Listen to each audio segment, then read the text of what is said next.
Geesiers, kita masuk ke episode ketiga dari Israel Fallen.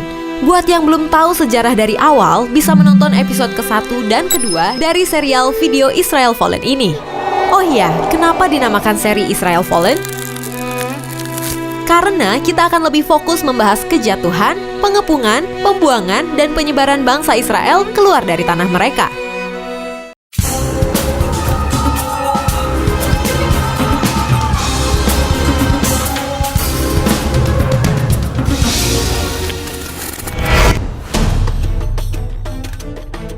Di episode kedua, kita telah membahas bahwa Alexander the Great dari Yunani menaklukkan dunia termasuk Israel di antara tahun 336 sampai 323 sebelum Masehi.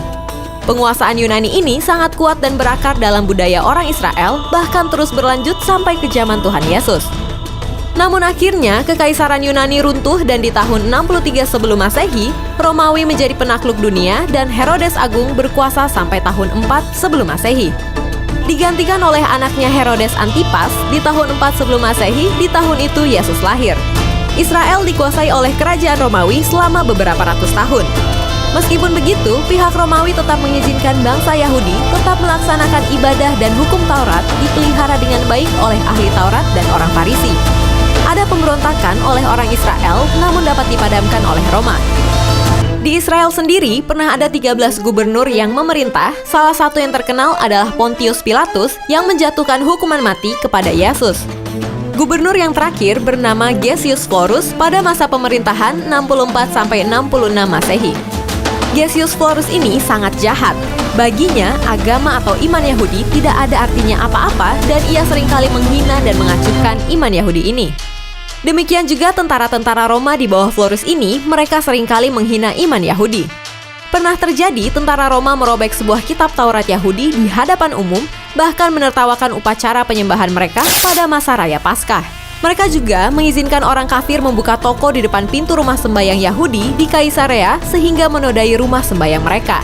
Juga, satu kali pada saat orang Yahudi sedang melaksanakan kebaktian pada hari Sabat, orang kafir itu mempersembahkan seekor burung sebagai korban di samping pintu masuk rumah sembahyang dengan tujuan untuk menghujat rumah sembahyang mereka. Celakanya, ketika masalah-masalah ini diadukan kepada Florus, dia malah menganggap itu bukan masalah dan tidak dihiraukannya.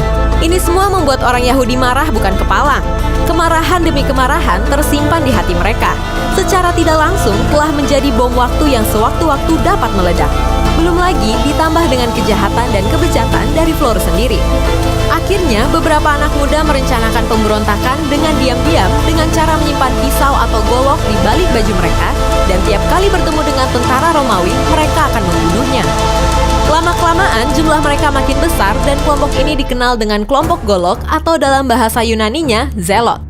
Mereka berketetapan untuk mencapai tujuan revolusi ini dengan kekuatan militer, bahkan Partai Zelot menegaskan selain Allah, tak seorang manusia pun yang berhak memerintah mereka. Mereka menuntut pemulihan pemerintahan teokrasi zaman dahulu. Mereka bersumpah akan berjuang melawan kerajaan Roma dengan mempertaruhkan mati hidup mereka. Satu ketika, tahun 66 Masehi, Florus yang gila harta ini menyerbu masuk ke Yerusalem. Ia bersama pasukannya masuk ke dalam bait Allah dan merampok emas-emas di bait Allah.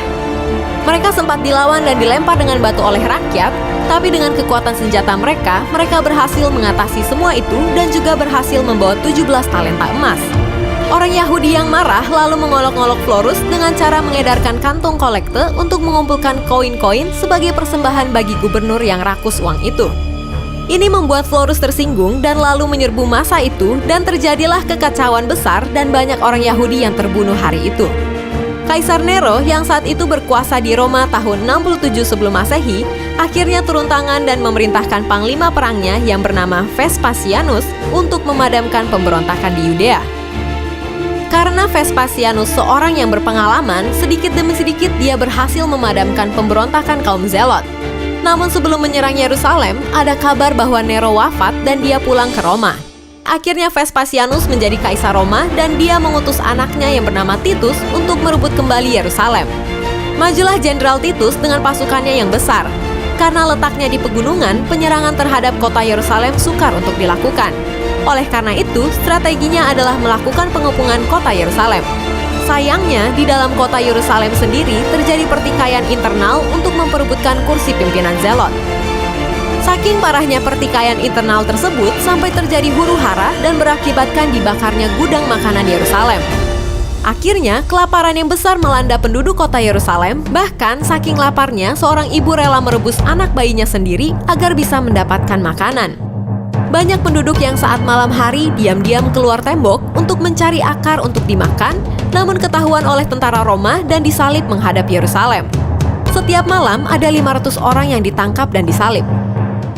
Menurut sejarawan Flavius Josephus, saat itu di kota Yerusalem ada 2 juta orang dan mayat ada di mana-mana akibat pertikaian dan kelaparan di dalam kota. Saat akhirnya setelah 5 bulan pengepungan, tentara Romawi menyerbu masuk Yerusalem, mereka membunuh 1,1 juta rakyat Yahudi dan membakar habis kota Yerusalem, termasuk mencokel bata demi bata di Bait Allah untuk diambil emasnya.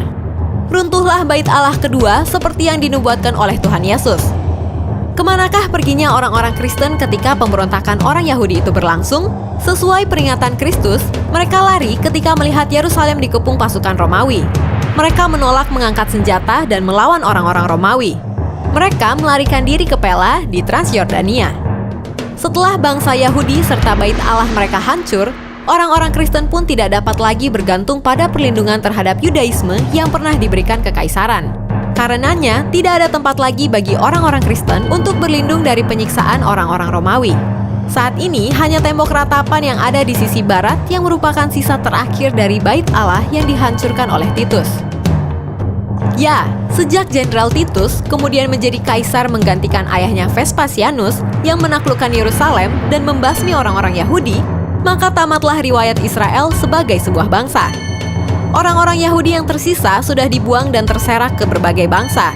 Mereka meninggalkan tanah air mereka dan hati yang hancur lebur, terutama karena ingatan mereka akan kota suci Yerusalem.